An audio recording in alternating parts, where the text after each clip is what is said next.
முனுசாமி, மத்திய சென்னை மாவட்ட தலைவர், அண்ணாமலை நற்பணி மன்றம். எங்களுக்கு இன்றைய தினம் சுதந்திர தினமாக நாங்கள் கொண்டாடி கொண்டிருக்கின்றோம். இத்தனை நாள் எங்களுடைய தலைவர் பேசிய ஒவ்வொரு வார்த்தையிலும் நாங்கள் வேதனையோடு இருந்தோம். அவர் ஒரே வார்த்தை சொன்னார், என்னுடைய முதுகில் எவ்வளவு இடம் இருக்கோ அந்த அளவில் குத்துங்கள் என்று சொன்னார். நாங்கள் எவ்வளவு வேதனையோடு இருந்த அந்த வார்த்தைகள் எல்லாருக்குமே இன்னைக்கு பதில் வந்திருக்கின்றது. தலைவர் எந்த வழியோ அந்த வழிதான் நாங்கள் தொண்டர்கள் அனைவருமே சென்றுவோம். இந்த பணியை சிறப்பாக செய்வோம் என்று இன்றைய தினம் நாங்கள் உறுதி கூறுகின்றோம். நன்றி, வணக்கம். இயக்கமா மாறி கட்சியா தொடங்க போறா சொல்றாரு. பாஜகவிலிருந்து வெளில வந்தாரு. நீங்களும் வெளில வரீங்களா? பாஜக நாங்கள் பாஜகவிலிருந்து நாங்களும் எல்லாருமே சேர்ந்து இப்ப ராஜினாமா பண்ணிடுறோம். நாங்கள் எல்லாருமே பிஜேபியில் பதவியில் இருக்கின்றோம். நான் விவசாய அணி மாவட்ட துணைத் தலைவராக இருக்கின்றேன். நான் இம்மிடியேட்டா நான் இப்போ போயிட்டு என்னுடைய லெட்டர் பேடில் ராஜினாமா கடிதம் கொடுக்க இருக்கின்றேன். அடுத்து தலைவர் இயக்கமோ கட்சியோ எது நடத்தினாலும் தலைவருக்கு உறுதுணையாக இருந்து நாங்கள் வேலை மக்கள் சேவை செய்கிறோம் என்று அன்போடு தெரிவித்துக் கொள்கிறோம். நன்றி. அவருக்கு பாஜக நிறைய சூழ்ச்சிகள் இருந்ததுன்னு நினைக்கிறீங்க? ஆமா, நிறைய சூழ்ச்சிகள் தான் இருந்திருக்கு. நாங்கள் எல்லாமே பாஜக அடிப்படையிலிருந்து நல்லா வேலை செஞ்சு நல்லா கட்சியை டெவலப் பண்ணவங்க தான் நாங்கள் எல்லாருமே. ஆனால் எங்களுக்கு எந்த விதத்திலுமே அந்த முதுகில் குத்தினவங்க தான் நிறைய பேர் இருக்காங்களே தவிர அந்த கட்சி டெவலப் பண்றதுக்காக எந்த தலைவரும் அந்த கட்சியில இல்லை. அதனால தான் நாங்கள் எல்லாருமே வெளியே வந்துட்டு இருக்கோம். கண்டிப்பா கண்டிப்பா கண்டிப்பா தமிழ்நாடு மட்டும் இல்ல, தேசிய லெவல்ல எங்கள் தலைவர் யார் என்று காட்டுவார். விரைவில் நல்லபடியா நடக்கும். நான் டான் பிரகாஷ். நான் மத்திய சென்னை கிழக்கு மாவட்ட பூச்சல் இளைஞரணி. நான் பாஜக ஒரு 15 இயர்ஸாக ட்ராவல் பண்ணிட்டு இருக்கேன். Actually we are not against any individual party or organisation. ஓகேங்களா, எங்களுக்கு யாரும் எதிர்ப்பு கிடையாது. பட் அண்ணாமலை எங்களுக்காக நிறைய பண்ணியிருக்காரு, மக்களுக்காக நிறைய பண்ணியிருக்காரு. இந்த கிரவுண்டு நாங்கள் ரொம்ப மிஸ் பண்ணிட்டோம். இந்த 2026 எலெக்ஷன் மக்கள் பார்த்தீங்கன்னா ஒரு பெரிய சேஞ்சுக்காக வெயிட் பண்ணியிருந்தாங்க. ஒரு டிஎம்கேவும் இல்லாமல் ஏடிஎம்கே மேலே ஒரு பெரிய சேஞ்ச் வெயிட் பண்ணியிருந்தாங்க. அந்த சேஞ்ச் சில பேர் கரெக்டாக ஆப்போசிஷன் யூஸ் பண்ணிட்டாங்க. நம்ம ஆக்சுவலாக அண்ணாமலை தான் வர வேண்டியது அந்த இடத்துக்கு. அதில் இதுவே எங்களுக்கு ரொம்ப கஷ்டமாக இருந்தது. அவரை ப்ரொஜெக்ட் பண்ணாமல் அவரை ஃபோக்கஸ் பண்ணாமல் பண்ணுது. But right no ideologically Tamil Nadu needs this kind of leader. நம்ம தமிழ் மண்ணுக்கு ஏற்ற மாதிரி, தமிழ் மக்களுக்கு ஏற்ற மாதிரி, நம்ம மொழிக்கு ஏற்ற மாதிரி is a perfect decision made. அதெல்லாம் நாங்கள் எல்லாமே ஒன்றா வெளியே வந்திருக்கோம். அவர் கூட ட்ராவல் பண்ண போகிறோம், ட்ராவல் பண்ணுவோம், இனிமேல் ஒன்றா இருப்போம். யூத்தோட சப்போர்ட் 100% கண்டிப்பாக இருக்கும். Because he is not actually ஒரு ரியல் ஹீரோ கிடையாது. Is a real hero. நீங்கள் எல்லாம் பார்த்துருப்பீங்க, எல்லாமே உங்களுக்கு தெரியும். அவர் பாட்டுக்கு டான்ஸ் ஆடுறதோ, ரீல்ஸ் போடுறதோ, ஒரு ஸ்டண்ட் பண்ணுறதோ கிடையாது.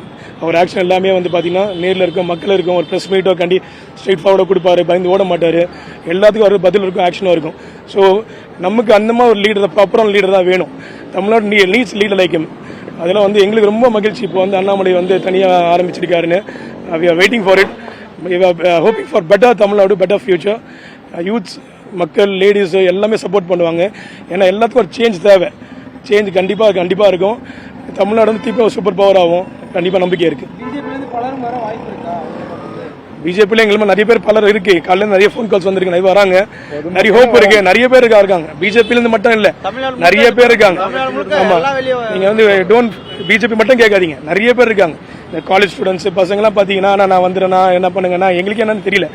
நிறைய பேர் வராங்க. பிஜேபி மட்டும் இல்லை, ஏடிஎம்கிலேருந்து வர ஆல்ரெடி டிவிக்கில் நிறைய பேர் இருக்காங்க. ஏன்னா எல்லாமே எல்லாரும் சாட்டிஸ்ஃபை பண்ணல. பப்ளிக்கும் நிறைய நல்ல சப்போர்ட் இருக்கு. இதில் கண்டிப்பாக பெரிய கட்சி விஜய் வெர்சஸ் அண்ணாமலை தான். ஏன்னா மக்கள் ரொம்ப ஃபெடப் ஆயிட்டாங்க. ஆமா, அதுல இந்த எலெக்ஷன் ரிசல்ட்டே மாற்றம் தான். ஓகேனா இவங்க பெருசா கிரவுண்ட் ஒர்க் பண்ணல, பெருசா ஸ்ட்ரக்சர் இல்ல, பெருசா கட்சி கட்டமைப்பு இல்ல, எதுவுமே எல்லாம் அந்த அளவுக்கு வரது பாத்தீங்கன்னா ஒரு வாஷ் அவுட் பண்றது ஒரு பெரிய விஷயம் தான். அதுல இவர் வந்துட்டாருன்னா he will be the big game changer for any political party. Prakash, 15 years. Sir, I am from Mangalore. My name is Shobha. I am originally from Mangalore. எல்லாருக்குமே தெரியும் அண்ணாமலைஜி எப்படின்னு சொல்லிட்டு அவர் வெறும் தமிழ்நாடுக்கு மட்டும்தான் ஒரு நாயகன் கிடையாது.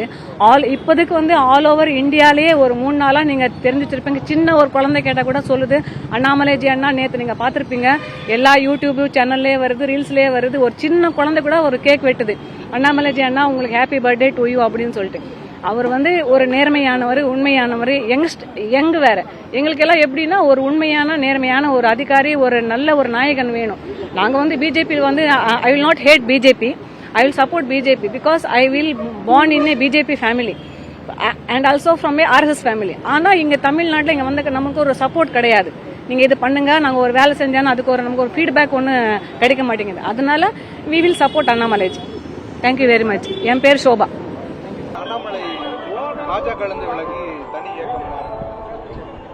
தலைவர் அண்ணாமலை அவர்கள் பாரதிய ஜனதா கட்சியிலே சேர்ந்த காலம் முதல் அதிலிருந்து விலகும் வரை ஒரு கட்சியினுடைய தொண்டன் எப்படி இருக்க வேண்டும் என்பதற்கு உதாரணமாக இருந்து அகில இந்திய அளவிலே ஒரு கட்சியினுடைய காரியகர்த்தா எப்படியெல்லாம் நடக்க வேண்டும் என்பதற்கு உதாரணமாக இருந்து இன்றைக்கு பாரதிய ஜனதா கட்சியிலிருந்து வெளியில் வந்து புதிய பாதையை கண்டிருக்கிறார். எனக்கு மட்டும் இல்லைங்க, எங்களுக்கு மட்டும் இல்லை, இங்கே இருக்கிறவங்களுக்கு மட்டும் இல்லை, தமிழகத்தில் ஒரு நேர்மையான ஆட்சி வேணும், ஒரு நல்ல படித்த பண்புள்ள தலைவர் வேணும். இளைய சமுதாயமும் அந்த தலைவரை வந்து உலக அளவில் உற்று நோக்கக்கூடிய ஒரு தலைவராக இருக்கக்கூடிய ஒரு பின்னாடி போகணும். அதில் தமிழகம் உயர்ந்த வளர்ச்சிக்கு வரணும்.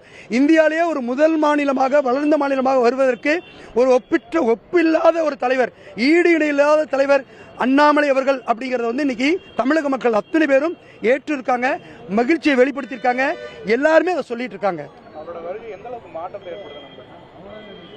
சார், உண்மையை சொல்ல போனா இந்த பேட்டியின் வாயிலாக ஒரு விஷயத்த சொல்றேங்க. அவர் மாற்றத்திற்காக மட்டுமே வந்த மனிதருங்க. அவர் இன்னைக்கு வந்து நிறைய விஷயங்கள் வெளியில தெரியாத ஒரு விஷயத்தை நான் உங்களோட இன்னைக்கு புதிய தலைமுறை மூலியமா நான் இன்னைக்கு வந்து பதிவு பண்றேன். தலைவர் அவர்கள் வந்து ஆகஸ்ட் மாதம் 24ஆம் தேதி பாரதிய ஜனதா கட்சியிலே 2020ஆம் வருடம் இணைத்துக் கொண்டாருங்க. அதற்கான ஒரு முடிவை வந்து அவர் எடுத்த ஒரு தருணம்ங்கிறது ஒரு மிக முக்கியமான ஒரு தருணங்க. அந்த தருணத்தில் தலைவர் பொது வாழ்க்கைக்கு வரதை பற்றி என்னோட பேசிட்டு இருந்த ஒரு தருணத்தில் அவர் உதித்த வார்த்தையை மட்டும் இந்த நேரத்தில் நான் சொல்கிறேங்க. எப்பேற்பட்ட ஒரு தலைவருங்கிறத மக்கள் இன்னைக்கு தெரிஞ்சுக்கணுங்க. நான் கேட்டேங்க ஒரு கேள்வி. நீங்கள் சொன்னது மாதிரி எத்தனையோ கட்சி இருக்கு இன்னைக்கு தமிழ்நாட்டில். ஒரு 5வது படித்தவங்க, 10வது படித்தவங்க, ஃபெயிலானவங்க கூட இன்னைக்கு அரசியலுக்கு வரலாம், மக்கள் தேர்ந்தெடுக்கலாம், அவர்களுக்கு வந்து ஓட்டு போடலாம், அவங்க எம்எல்ஏ ஆகலாம், எம்பி ஆகலாம், மந்திரி கூட ஆகலாம். ஆனால் ஒரு ஐபிஎஸ் பதவிங்கிறது சாதாரண ஒரு விஷயம் கிடையாது. அதுக்கு நிறைய ஞானம் வேணும், அறிவு வேணும். அதெல்லாம் இருந்தால் மட்டும்தான், அந்த தகுதி இருந்தால் மட்டும்தான் அந்த பதவிக்கு வர முடியும். அதை வந்து இந்த சின்ன வயசில் நீங்கள் ரிசைன் பண்ணிட்டு இப்படி பொது வாழ்க்கைக்கு அரசியலுக்கு வர்றீங்க. ஆனால் இன்னைக்கு அரசியல்ங்கிறது எவ்வளோ சீர்கட்டு இருக்கு அப்படிங்கிற விஷயத்த நான் சொன்ன சமயம் தலைவர் சொன்ன ஒரு வார்த்தையை மட்டும் உங்ககிட்ட நான் உரித்தாக்குறேன். அப்போ தலைவர் சொன்னாங்க, இந்திய நாட்டுக்கு சுதந்திரத்திற்காக லட்சம் மக்கள் உயிரை ஈர்த்திருக்கிறார்கள், உடைமையை இழந்திருக்கிறார்கள். அவர்களுக்கெல்லாம் எந்த எதிர்பார்ப்புமே கிடையாது. இன்னைக்கு வந்து சுதந்திரமா நம்ம கார் ஓட்டிட்டு இந்த கார்ல போறோம்னா இந்த நாடு சுதந்திரமாயி இன்னைக்கெல்லாம் நம்மளாம் தலை நிமிர்ந்து நிற்கிறோம். அதுக்கு எத்தனை பேருடைய உயிர் தியாகம் காரணமாயிருக்கு. இன்னைக்கு அவர்கள் வாழக்கூடிய வாழ்க்கையில தன் குடும்பம், தன் உற்றார் உறவினர்கள், தன் சமூகம் இப்படி சுருங்கிய வட்டத்தில் ஒவ்வொருத்தரும் யோசிக்கிறாங்க. இது மாதிரி இந்த இயக்கத்திற்காக, நம்ம நாட்டிற்காக, சுதந்திரத்திற்காக போராடினவங்க யோசிச்சிருந்தா சுதந்திரம் கிடைச்சிருக்குமான்னு கேட்டார். கிடைச்சிருக்காது, நிச்சயமா நீங்க சொல்றது உண்மைதான் சொன்னேன். அப்ப சொன்னார் தலைவர் அவர்கள் சொன்னார், அப்படி சுதந்திரத்திற்காக எந்த எதிர்பார்ப்பும் இல்லாம எத்தனை பேர் தன் உயிரை இந்த நாட்டுக்காக, மண்ணுக்காக கொடுத்தார்களோ அவர்கள் வழியில இன்னைக்கு தமிழகம் இருக்கக்கூடிய போதை கலாச்சாரம், ஊழல், பெண்களுக்கு பாலியல் துன்புறுத்தல், இவ்வளவு ஒரு கொடுமையான நிகழ்வுகள் நடந்துட்டு இருக்கு. இதுக்கு ஒரு மாற்றத்தை உருவாக்கணும், ஒரு நேர்மையான சூழல், ஒரு மக்கள் வந்து தலை நிமிர்ந்து தமிழகம் நிற்கணும் அப்படிங்கிற நோக்கத்தோடு என்னுடைய இன்னுயிரை கூட இந்த மக்களுக்கு கொடுக்கணும் நான் முடிவெடுத்துட்டேன்.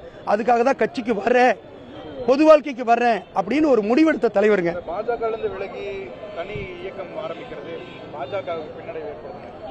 சார், இன்னைக்கு வந்து பாஜக அப்படிங்கிறது ஒரு தனி இயக்கம். இன்னைக்கு உலகத்தில் இருக்கக்கூடிய பெரிய இயக்கத்தில் பாரதிய ஜனதா கட்சியும் மிகப்பெரிய ஒரு இயக்கங்க. நாங்கள் வந்ததுனால பாரதிய ஜனதா கட்சிக்கு பின்னடைவு அப்படிங்கிறதெல்லாம் சொல்றதுக்கான ஒரு சூழல் நாங்கள் சொல்ல. ஏன்னா ஒவ்வொரு கட்சியும் அதோட சித்தாந்தம், அதோடைய கொள்கைகளுக்கு மக்கள் ஆதரவு கொடுக்குறாங்க. அதனால ஒவ்வொரு கட்சிக்கும் இருக்கக்கூடிய ஆதரவை அந்தந்த கட்சிக்கு கொடுப்பாங்க. அக்னி ராஜேஷ்.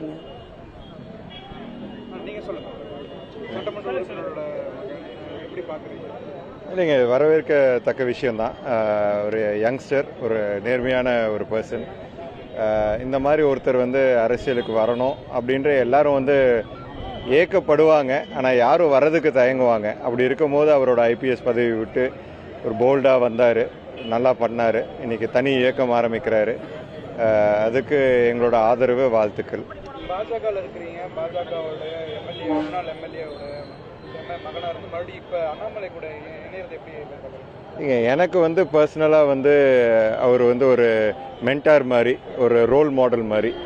ஸோ அந்த மாதிரி ஒரு பர்சன் கூட இணையறதுல எனக்கு ரொம்ப சந்தோஷங்க. எனக்கு விரைவில் அவங்க இணைவாங்களா முன்னாள் எம்எல்ஏ? அதை பற்றி நான் சொல்ல முடியாதுங்க. எனக்கு அவரை ரொம்ப பிடிக்கும். எனக்கு பர்சனலாக அவரை ரொம்ப பிடிக்கும். எனக்கு அந்த மாதிரி ஒரு பர்சன் வரணுன்றது என்ன மாதிரி நிறைய பேர்த்தோட எதிர்பார்ப்பு. இவங்களில் நான் ஒருத்தன், அவ்வளோதான். என்னங்க, நான் இந்த இயக்கத்தில் கண்டிப்பாக தொடர்ந்து பயணிப்பேங்க. இளைஞருடைய குரல் அண்ணாமலை. டாக்டர் சிவகுமார்.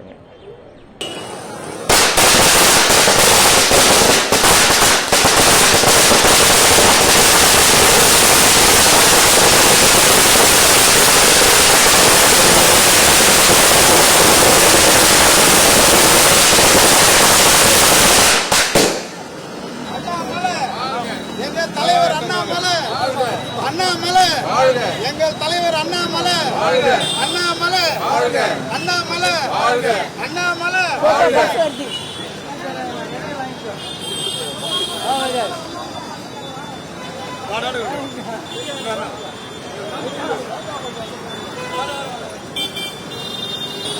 அன்பு தலைவர் அண்ணாமலை, அன்பு தலைவர் அண்ணாமலை.